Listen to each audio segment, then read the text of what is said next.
All right, day 5. We're going to continue to practice. I call this day Perfect Practice Day. Um, so we're going to take on what we did yesterday, and we're going to build upon it. So, we're going to strengthen your deep work skills as well as continuing to improve your fascination ability. Hopefully yesterday was very informative. I'm sure reading that short guide and doing that practice was a stretch for some of you, which is good. When you feel the stretch, that means you're actually learning, right? So today, what you're going to do is you're going to add 15 minutes to whatever your time was from yesterday from the deep work session. So that might be, again, a stretch. But again, as you focus on doing the work, as you train your brain to turn away from distraction and back to the task at hand, that's how you're going to develop a mental strength it takes to write good copy. So what we're going to have you do today is we're going to have you go to your swipe file. So you should already be collecting stuff here by yourself, but you also have the community swipe file shared earlier to start looking through.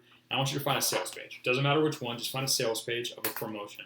By the way, those swipe file, the files in the swipe file, all the promotions in there, the ones that I provided, those have all done over 7 figures in each promotion, so you know that they're good quality. So pick any of the sales pages you like and read that sales page line by line, read the whole thing, get a feel for what the copy is, and then I want you to write as many fascinations as you can for that product based on that sales page as you can in the remaining time you have for your deep work. So go sit down, read the sales page, and then use all of the remaining time of your deep work to write as many fascinations as possible.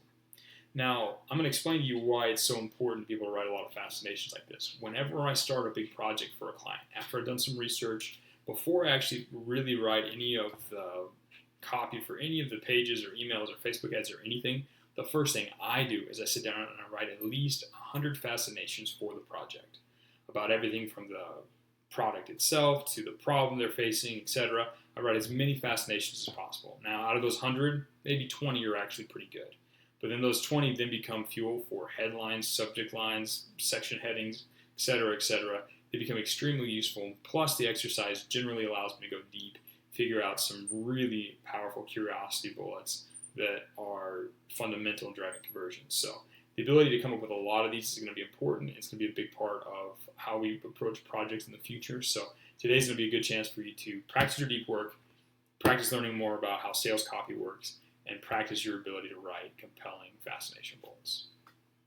Oh, also, at the very end of this, share your top 3 in the copywriting review channel. You should have access to it based on the time you've been in this tutorial. So share them in there, and you'll see if you can get some feedback based on what other people see when they look at your fascinations. So that's today's challenge.